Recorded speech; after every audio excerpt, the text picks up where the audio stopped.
to our channel Mathematics Zone, solution of Harvard mathematics.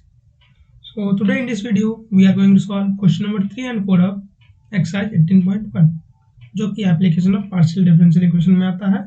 उसका भी एक स्पेसिफिक पार्ट है method of separation of variables. तो हम लोगों ने पिछले वीडियो में यही सब क्वेश्चन सॉल्व किए थे यार, इसकी थियरी भी बहुत बढ़िया से पढ़ी थी, कैसे ये सॉल्व होता है, कैसे इसका सॉल्यूशन करते हैं, कितने स्टेप्स में होता है। तो जिनको भी बेसिक इसकी जानकारी नहीं है तो पिछले वीडियो में जाए, अच्छे से इसको देखें, फिर यहाँ आके इन चीज़ों को अच्छे से समझे, तभी आप क्लियर हो पाएंगे कि हर चीज़ का सॉल्यूशन कैसे हो रहा है इसमें। देखो ये थोड़ा सा सेंसिटिव चैप्टर है, मतलब in respect to the solution. अगर आप समझ नहीं पाओगे चीज़ें कैसे हो रही हैं तो आगे आपको बढ़ना बहुत मुश्किल हो जाएगा। ठीक है, तो प्लीज़ क्या कीजिएगा, आप लोग पीछे वाला वीडियो में जाइएगा, प्रीवियस वीडियो में जाना है, उसको अच्छे से देख लेना है, उसकी थियरी समझ लेनी है, क्वेश्चन एक दो बार अप्लाई कर लेना है, तब आप इस वीडियो पर आए, तब आपको बहुत ज़्यादा फायदा होगा। तो क्लियर है, यहाँ पर सॉल्व करने वाले हम लोग क्वेश्चन नंबर 3 और 4। तो जिनको भी डाउट है वो अपने डाउट के मन में लेते हुए क्वेश्चन 3 4 सॉल्व करेंगे। और ये जो क्वेश्चन ये क्या है, पर्टिकुलर सोल्यूशन से रिलेटेड है।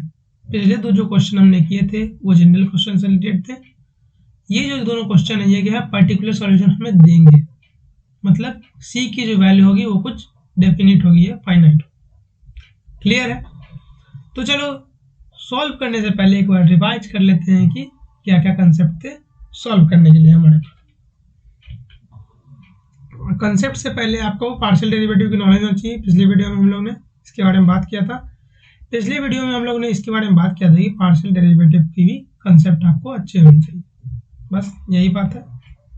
स्टेप्स देख लेते हैं। आपके पास कोई भी अगर आपको पीडी दिया हो जो भी वेरिएबल सेपरेबल फॉर्म से सॉल्व हो जाए, वेरिएबल सेपरेबल मतलब सेपरेशन ऑफ वेरिएबल से सॉल्व हो जाए, तो उसको z equal to x y मान लीजिए अगर z में है। अगर u में है आपके पास तो u equal to x y मान लीजिए।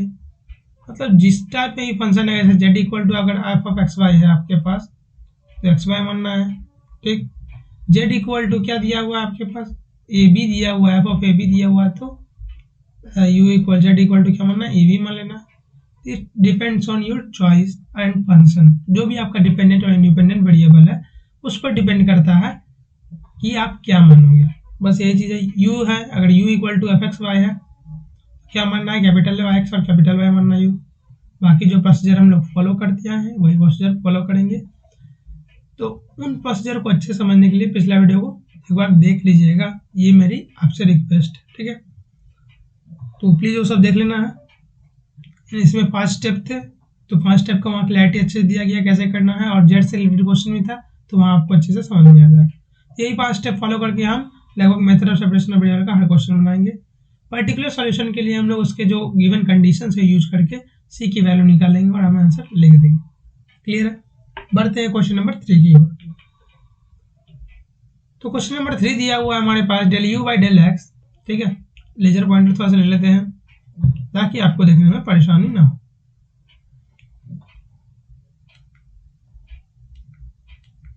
रुक जाओ थोड़ा सा।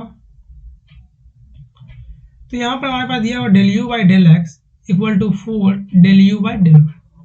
सिंपल है, इक्वेशन जो है हमारा u equal to f x y के बराबर है। क्लियर है, आसान है। तो हम उसको सॉल्व करने के लिए कोई एक फंक्शन ले सकते हैं। तो पेन ग्रेड थोड़ा सा क्या करते हैं, चेंज कर लेते हैं और बढ़ते हैं आगे। तो यहाँ हम लोग मानेंगे u equal to capital X into capital Y. निकालेंगे हम partial derivative d u by d x, ठीक है, equal to x dash y होता है del u by del x. D u नहीं बोलेंगे, del u by del y क्या हो जाएगा, x and y dash, x and y dash. Clear है, बैठाते हैं, वेरिएबल सेपरेट करते हैं जैसे क्वेश्चन नंबर 1 और क्वेश्चन नंबर 2 हम लोगों ने सॉल्व किया था। सेम प्रोसीजर में इसको भी हम लोग सॉल्व करेंगे।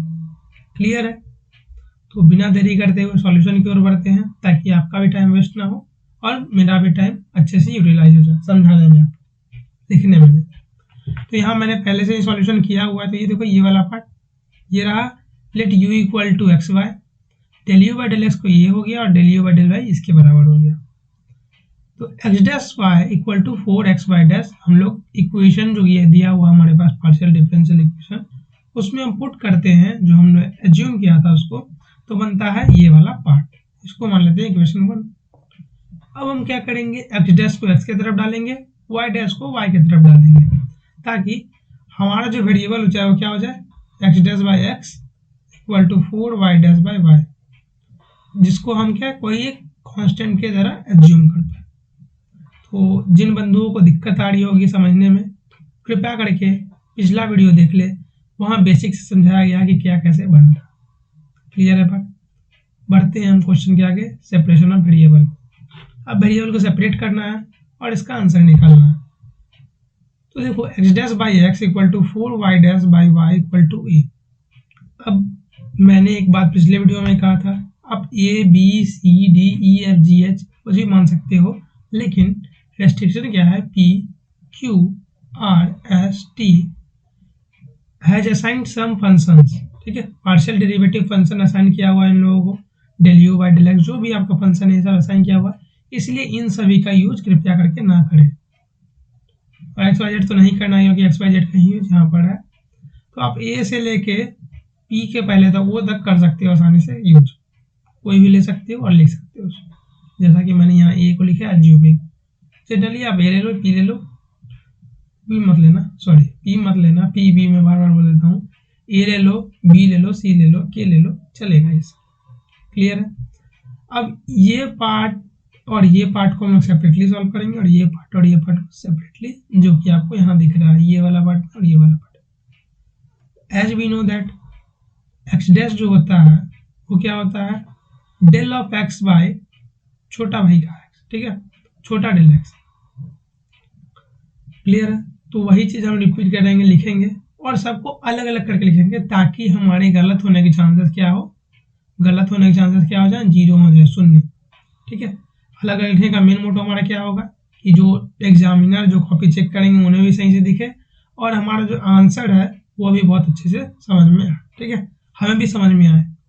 तो अलग अलग करके हमने लिखा है, वेरिएबल सेपरेट करके। समझ में आ गया होगा बात? क्लियर है बात? कोई डाउट नहीं होगा। सेपरेट करने के बाद हम क्या करते हैं, डेल वाई को एक तरफ कर लेते हैं और कैपिटल डेल वाई को एक तरफ कर लेते हैं। सिमिलरली कैपिटल डेल एक्स को एक तरफ और छोटका डेल वाई को डेल एक्स को एक तरफ कर लेते हैं। दिख रहा होगा सिंपली यहाँ पर। फिर हम क्या करेंगे, दोनों को इंटीग्रेट कर लेंगे। आंसर हमारा निकलेगा ln x ए एक्स प्लस सी और 4 ln y ए वाई प्लस सी। आप यहाँ कोई फॉर्मूला यूज करके 4 को इधर भी कर सकते हो, कोई दिक्कत वाली बात नहीं है, या 4 यहाँ भी रख के बाद में 4 को यहाँ भेज देना, तो उसमें कोई दिक्कत नहीं होगी। इसके बारे में डिटेल जानना है तो पिछले वीडियो में प्लीज चले जाइएगा, ज़्यादा डिटेल में घुसेंगे टाइम ज़्यादा लग जाएगा, आप लोग सोचिएगा टाइम खराब हो रहा। आते हैं सॉल्यूशन की ओर इसकी। तो x इक्वल टू क्या माने, ln x equal to a x c पन, और x इक्वल टू क्या होगा e to the power a x plus c. Clear? Similarly हमने क्या कर दिया, y को साइड कर दिया तो क्या होगा e to the power a five plus c two by 4। Clear है? यहाँ C1 C2 छुटा हुआ है तो प्लीज लिख लीजिएगा आप लोग। PDF चाहिए टेलीग्राम ग्रुप ज्वाइन कर लीजिएगा, डिस्क्रिप्शन बॉक्स में लिंक। हम लोग जनरल सॉल्यूशन क्या जानते थे, u equal to x y हमने माना था, ये जनरल सॉल्यूशन। x और y की वैल्यू हम लोग सब्स्टिट्यूट कर देंगे और c का जो हम लोग गायब कर देंगे। यहाँ से थोड़े समझने की बातें आती हैं। वो क्या, देखो अगर हम इन चीज़ों को क्या करेंगे, e to the power a x plus C1 plus a y by 4 plus C2 by 4, ये हम कर सकते हैं, इसमें कोई डाउट नहीं है।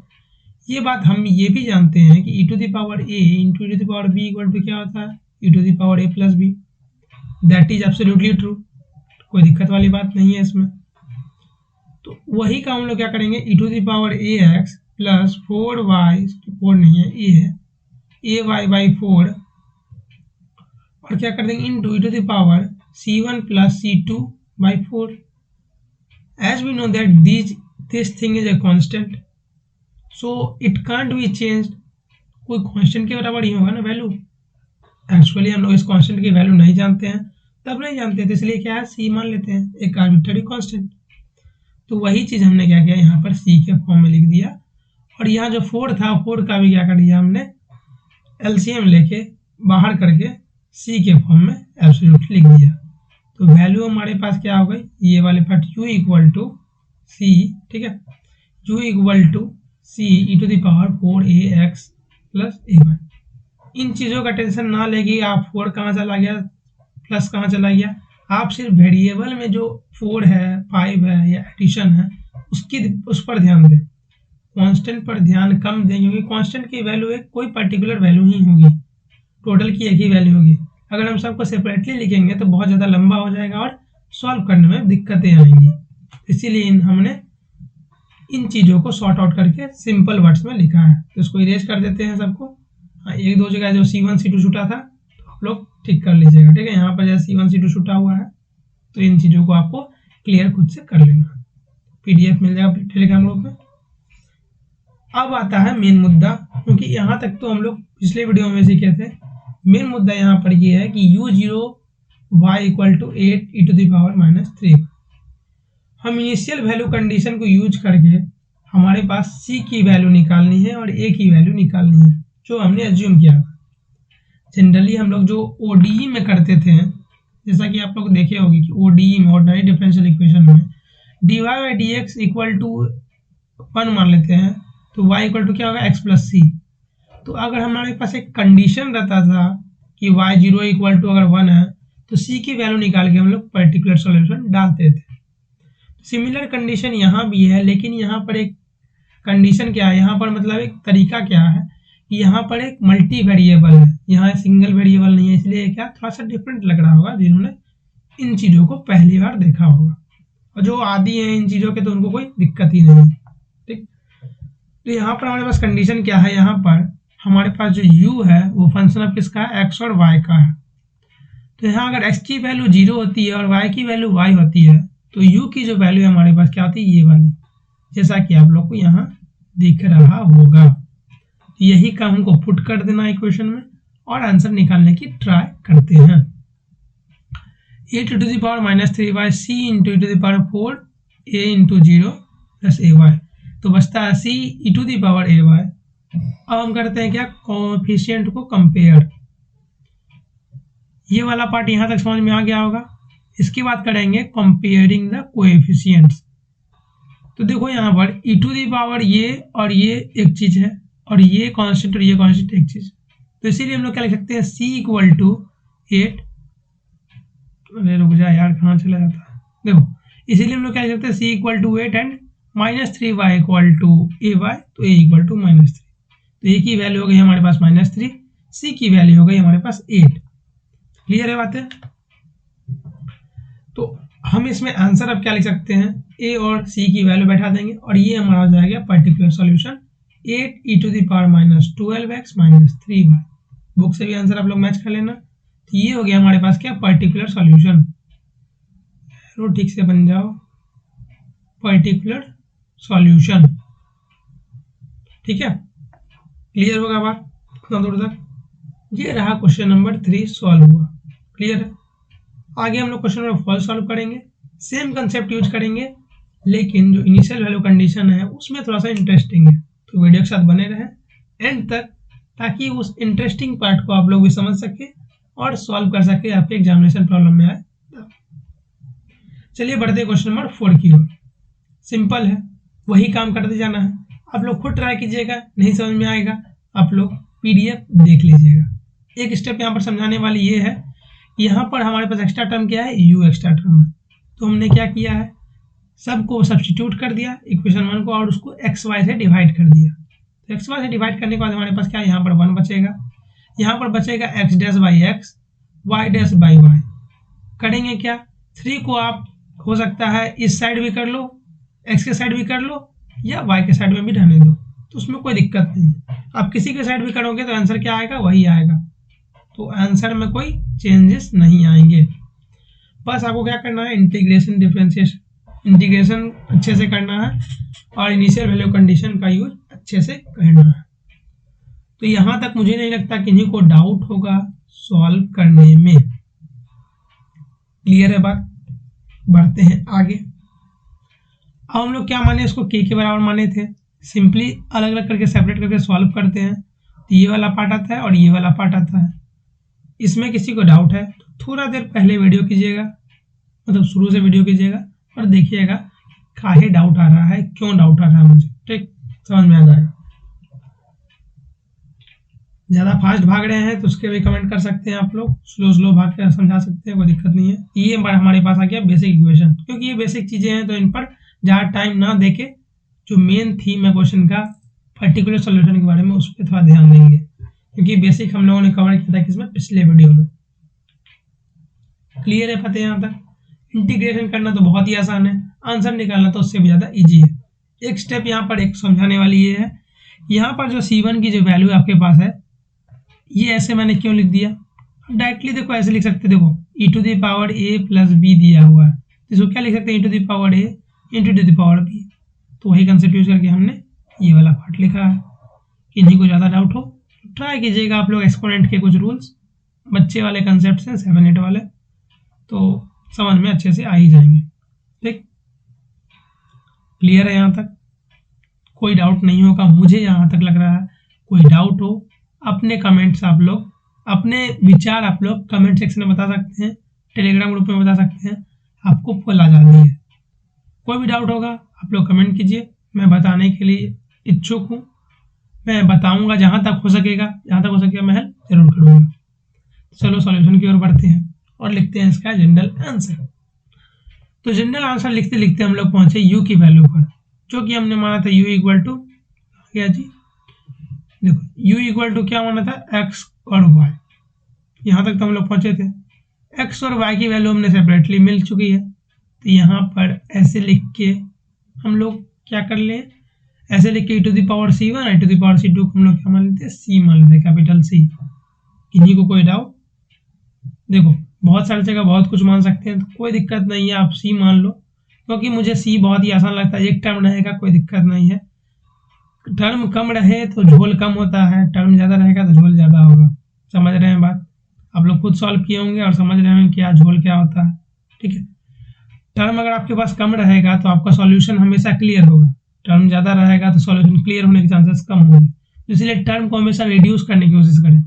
अगर आप चाहें तो इसको भी रिड्यूस कर सकते हैं, लेकिन आपकी इच्छा, मैंने इसी को ऐसा रखा, आप इसको रिड्यूस करके सिंपल टर्म्स में ई के एक टर्म में लिख सकते हैं और सी एक टर्म में लिख सकते हैं। तो कोई डाउट नहीं, सबकी अपनी अपनी इच्छा है यहाँ पर टर्म्स लिखने की। क्लियर है? अब यूज करेंगे इनिशियल वैल्यू कंडीशन अपने सॉल्यूशन को फाइंड करने के लिए। तो एट x = 0 u = दिस, मतलब y की वैल्यू हमारे पास y ही दी गई है। ये कैसे पता चला बताइए? देखो यहाँ पर हम लोग क्या किया गया, x = 0 दिया गया, लेकिन y की कोई स्पेसिफाइड वैल्यू नहीं है, लेकिन u जो है ये सिर्फ क्या है, फंक्शन ऑफ y है। तो इससे हम क्या समझ सकते हैं, इससे हम ये समझ सकते हैं u = f 0, y। सर ये कैसे आपको समझ में आया? यहाँ पर बेसिकली एक चीज़ देख सकते हैं कि हमारे पास शुरू में जो फंक्शन था वो क्या था, u f(x, y) था। हमारे पास एक कंडीशन क्या दिया हुआ, x = 0 दिया हुआ, तो इसका मतलब एक टर्म जीवित है, इसीलिए ये फंक्शन भी क्या हो गया इस टर्म में। नहीं तो ये कांस्टेंट वैल्यू होता तो y का भी कुछ एक फिक्स वैल्यू होता। क्लियर है बात? समझ में आ गई होगी बात निर्भर। अब बढ़ते हैं मेन मुद्दा का। ठीक है, मेन मुद्दे की ओर बढ़ते हैं। वो क्या है, ये वाला टर्म को हम ये वाले टर्म से कैसे कैलकुलेट करेंगे। सबसे पहले इन चीज को सॉल्व करके क्या हो जाएगा, ये 1 हो जाएगा, तो उसमें कोई डाउट नहीं है। ये वाला टर्म बचेगा और ये वाला टर्म बचेगा। अब जैसे कि एक सेपरेट एंटिटी है, सी की वैल्यू तो मुझे पता नहीं है कि प्लस में होगा कि माइनस में होगा, तो ये सेपरेट एंटिटी है, एक अलग अलग गया जी। देखो ये वाला एंटिटी एक अलग एंटिटी है और ये वाला एंटिटी एक अलग एंटिटी रूल करता है। इसको माइनस नहीं लिख के माइनस छोड़ के ले सकते हैं। ठीक है, देखो इसको आप लोग ऐसे लिख सकते हैं, 3 to the power -y plus -e to the power -5y।